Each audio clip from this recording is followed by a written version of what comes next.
అదేమన్నా అష్టోత్తరమా, 16 నామాలా, 12 నామాలా, సహస్రాలు 4 5 చేస్తుంది ఆవిడ.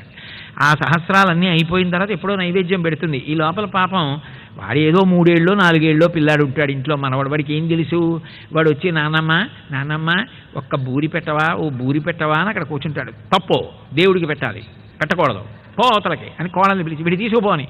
మాట్లాడకూడదు కదా, సౌజ్ఞలు ఏదో చప్పుడు చేసి గట్టిగా అంటుంటే వాడిని ఈట్ చేస్తూ ఉండడం, వాడు మళ్ళీ వస్తూ ఉండడం. పరమాత్మ చూశాడు, ఏమిటిది గోడ మీద బొమ్మలన్నీ అంటించేసి అవన్నీ వేలుపులే, అవే దేవతలు.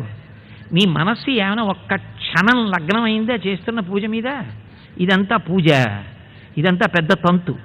ఇంట్లో చంటి పిల్లాడికి, వృద్ధుడు మామగారికి, వృద్ధురాలు అత్తగారికి ఎవరికీ పెట్టకుండా 3 సహస్రాల. ఎందుకు ఈ చాలస్తాం? ఆ వచ్చిన వాడికి ఓ చిన్న బూరి చేతిలో పెడితే భగవంతుడికి నేను తిన్నాం, వాడికి ఎట్టేశావు అంటాడా? అంత కక్షతో ఉంటాడా భగవంతుడు? ఆయన